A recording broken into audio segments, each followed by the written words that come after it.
What's up guys, Brad here from Piney Grove, and today we're going to be working on our pond.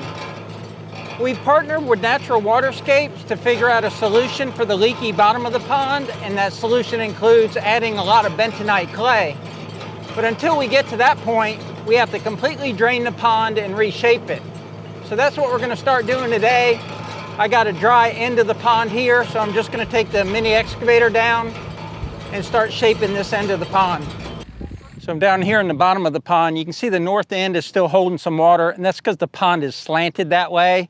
So it dries out on this end first. And the excavator is up the hill there. So I'm gonna come down the hill, and all this uneven area here, I'm just gonna push with the blade and just start to get it where we can start working it with the tractor and the rototiller. Because the process with bentonite clay will be doing about 4 pounds per square foot across this whole bottom of this pond. And the pond's 50 by 100.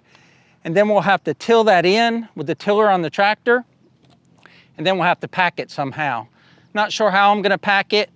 I saw Adam up there at Hometown Acres get a sheep's foot roller because he said a flat, smooth roller creates breaks in the way you pack it, like 6-foot breaks, whereas a sheep's foot roller does it like every 6 inches or so, and there's no straight line where you might have a plane difference in your packed dirt. First thing we're gonna do is get down here and try not to get stuck and start shaping this end of the pond. So I'm still a beginner when it comes to excavators, but when I first got this excavator, I would have just come on down that hill without putting my boom out to catch myself. I've been down in this pond a lot with this excavator, and last time I was down here it was a little bit wet and I didn't get it stuck. So I'm pretty confident that I'll be able to continue that trend, but I'm just gonna take this stuff and push it that way and try to continue this slope and just kind of even out this whole edge. Wish I had a bigger machine that was more stable, but I think I can do the job with this. It's just that it's kind of tippy both forward and side to side. So it's not very often that we get to excavate in the pond. It's sad, but it's actually a good time. So we'll see what progress Brad makes today with Precious and see what progress I make with Bella, keeping her away from Brad and Precious. That crazy dog's in the catfish hole. Now Brad's not gonna excavate in there, he's just pushing dirt, but she has no fear, which I'm not a real big fan of, but look at that crazy girl. He's been on this thing, I don't know, it's not even been 5 minutes. He's already got a pretty good little pile there. I look at Precious and her little blade, but she does such a good job. So we had 2 holes dug here, one there and one at the end of the pond for catfish holes. And we're gonna go ahead and fill those in. That way when we bring in the bentonite and mix it in, we'll have one flat, level bottom. That'll be easier to pack. He said he doesn't want to get stuck. Nope, we don't want him to get stuck. We don't know anybody with a bigger excavator. The deer are still using it, even though it's drying up. Still a good critter watering hole. There's some raccoon prints or something over there as well. So the animals are still getting good use of it.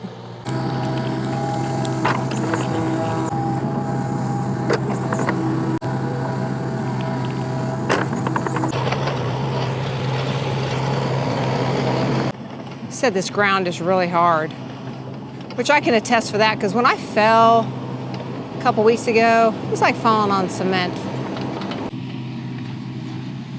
We slid a little bit there. So I haven't gotten stuck yet, and that's kind of a win, because as I was pushing this more dry dirt into this deep, what we call our catfish hole here, when I got close to it, I could feel the track starting to go down. But as I took some of that dry dirt and pushed in that muddy area right there, it felt a little bit more stable, so I got a little bit more confidence. I don't know how far I can go out this way, so I'm just gonna keep pushing dry dirt and filling in that hole. And where Deb's standing with the camera, I'm also gonna cut down this bank right here and make it smoother. And just kind of get all this evened out and pushed into that hole, because over time it should dry. It's gonna take quite a few big rains to refill this pond, and that's not gonna happen this winter. So we should be able to work this more as we fill in these holes and it dries out more. He's only been out here working this literally for maybe 10 or 15 minutes, and you can already see what he's got smoothed out right behind me comparison to what he hasn't touched up there. So an excavator is such a handy tool, and we're so grateful to have it. Now ask me that again if he gets it stuck and we're stuck down here in the pond with Precious. Oh, that's his sinking spot right there. I said right there is where it gets a little sinky. So what I really want to see, I want to see a big mound of this fall into the water. I think that's going to be very satisfying to watch, especially if it goes in a big plop. Oh, that was pretty good. That was pretty good.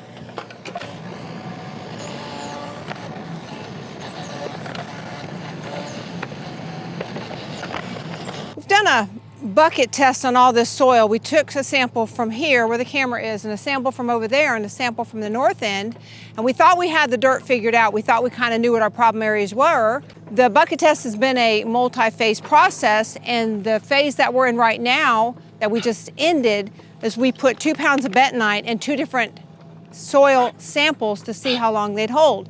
And you put the sand in a bucket, it's got holes in it, you add the bentonite, mix it up real good, add water, and see in 72 hours how much water it lost. Well, we were shocked because the sandiest soil that we have did the best with bentonite, but the best soil we had did worse with bentonite. So we're guessing that the bentonite is easier to mix with the sandy soil, and when the bentonite expands, it actually holds water better. So it's been so interesting, and we'll have all those results for you guys when we finalize the test. So although we've been surprised at the soil test so far, we're not done. So every sample is still losing water with 2 pounds of bentonite. So our next step is we're going to add 2 more pounds, which will be 4 pounds of bentonite. And that's what we think is going to be the magic number, and that's what we hope. So that's our next step. We dry the soil out in between tests, dry it out real good, mix in the additional bentonite, add the water, and then wait 72 hours and check it again. So hopefully, when we do the 4 pound test, it holds water, it doesn't have any water leakage, and then we can start prepping to really come up with a plan to fix this pond. Oh, plop. Did you hear that plop? Here we go, plop. Oh yeah, that's nice.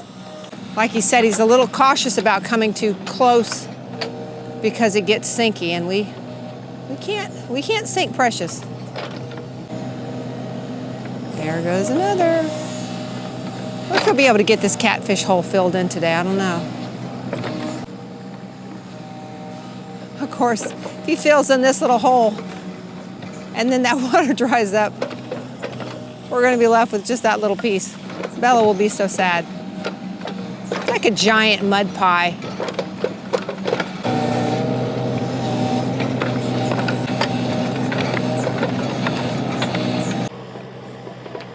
Oh, I think it's so close to getting another push in the water. Look at it. I don't think the camera picks up how high that little mound is that he's got going on right there. You notice he hasn't given me a turn on Precious, right? You notice that? Are those little tadpoles? Are those little tadpoles? What are those? He started pushing in. I don't know what those are. I can't get close enough to see. Are they bugs? Are they tadpoles? What is that? Look at them all scurrying. Oh my goodness. I don't know what those are. Okay, they're not tadpoles. I see that. They're some type of insect. Oh, I don't know if we care about them now that I know they're an insect. First day we got the excavator, we were driving out here to look at it and meet the people that we were going to possibly buy it from. We were driving here, we were talking about it, and I knew he was so excited to get the excavator, and I said to him, I said, I know you're excited. If we buy it or if you test it, I just have one thing to ask. Please, whatever you do, do not go down in the pond and work in the pond, because it made me nervous. Well, of course, he went down the slope of the pond and played with it a little bit.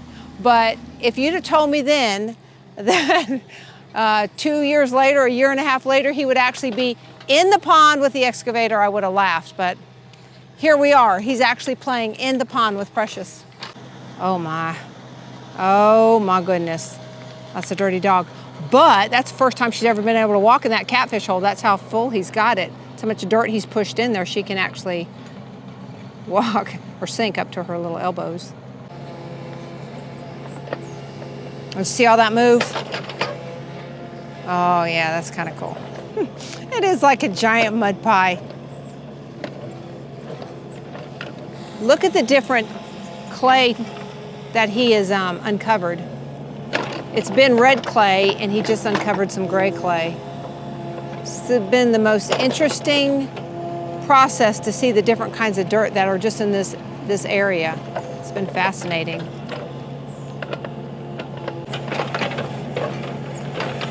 So squishy. It's like a little floating squishy island. Not what you want in your pond.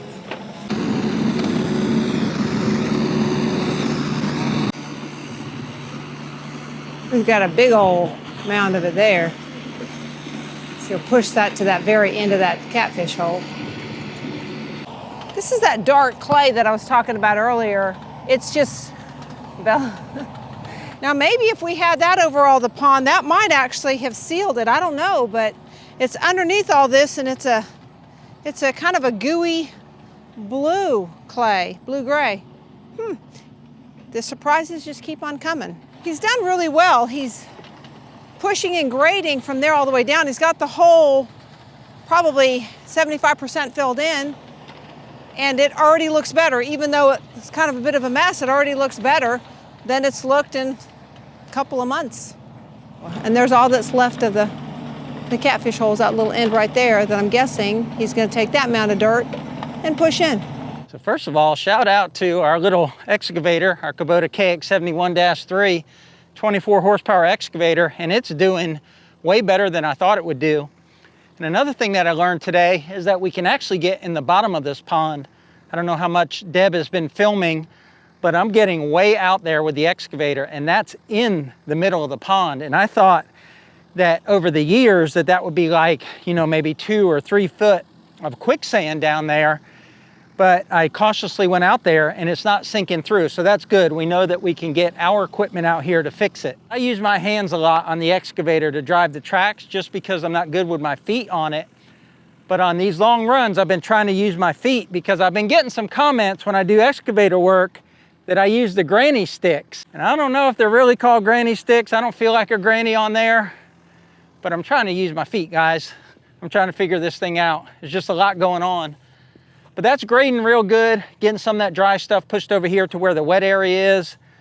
The first catfish hole here on the south side is pretty much filled in. It's very soupy. That's going to take a while to dry out. But now I'm going to work on this bank here where Deb is standing. This is very uneven here, and I'm going to do the same thing that I did over there, over here. But after we do that, we're going to call that a win, because hopefully we'll get all that done and not get stuck. I can't believe how comfortable he is down here since it is a little bit damp. That's him in more than the middle of the pond. Oh, yeesh. But the good news is, if you got to fix the pond, you might as well have it dry out first. And the catfish hole is no more. Kind of sad, because when we designed this and came up with this pond and what we wanted to do with it, we did want not to have a flat, packed bottom. We did want the catfish holes for the fish, but I guess we're going to just call this progress and a lesson learned, an expensive lesson learned. So Brad's now working on this other bank. It's already got a big mound of dirt. So the catfish hole's not only filled in, but I mean, it's that clay soaking up that water. There's really not, it's soupy, but it's not as soupy as I thought it would be.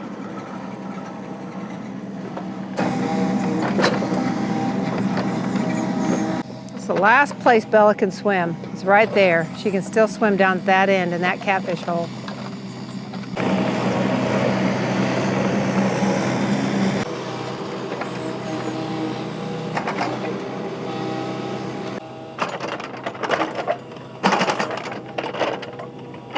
I think this kind of shows the vastness of our pit. So if you see that the water's now starting right there with the catfish hole gone, and it used to go up almost to the mound of dirt on the other side. So when we say it's a pit, it's a pit. But you know what? Blessings in disguise, right? So we hate that the pond didn't work out. We hate that we're having to put more effort, energy, and money into it. But the fact that it dried up gave us the opportunity for Brad to get in here and to rework it and to pack it and actually to kind of see a little bit more of our soil composition. So we're going to look for the little small wins and the big failures. This is a rare sighting of Bella actually sitting still, laying down. She doesn't particularly like her feet to be wet, so she decided this would be a good time to clean her feet so she can get back in the pond and wet them again. Look at all the ruts on the other side of the pond behind Brad. You can see them really good from up here. And that clay is so, so hard. I still have a bruise on my hip from when I fell a couple weeks ago.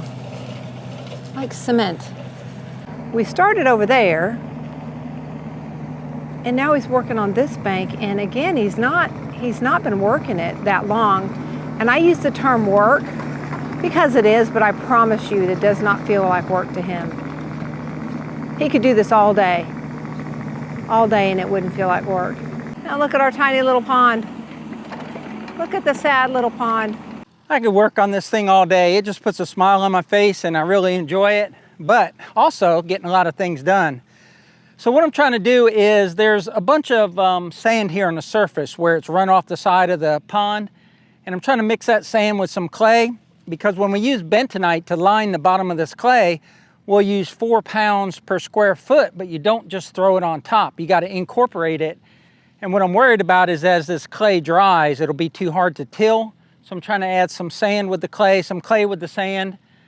We're testing the soil so that the worst soil will be what dictates how much bentonite clay we add, and that's looking like it's going to be 4 pounds per square foot. So the clay soil on this end of the pond will get more bentonite than it needs, but that's the way you have to do it because you can't determine where the sand stops and the clay starts, and have different areas with different levels of bentonite. But it's coming out pretty good. We're definitely impressed with what we're getting done with this little excavator. Way more than I thought we'd get done today, and the fact that we've got that hole filled in with a bunch of good clay is a really good start. And like I mentioned earlier, it just gives me confidence that as we pump out this pond and start working it, we can work it with the equipment we got. Let's go over here and get some thoughts from Miss Piney Grove and then close out this video. All right, babe, you've been watching from afar. What do you think? I think it's going great. I can't believe how fast you're getting done what you're getting done. You and Little Precious are a team. I've said that the whole time I've been watching. He hasn't been doing it that long and he's made that much progress. Yeah, and we came out here today, we weren't sure what we were going to do or if we could do anything down in the pond. But when we leave here today with just a few hours and maybe 5 gallons of diesel, we will have, made a significant dent in the amount of work we have to do here. But we're going to leave you with that. Until next time, y'all take care out there. And remember, life's short. Be kind. And tractor hard.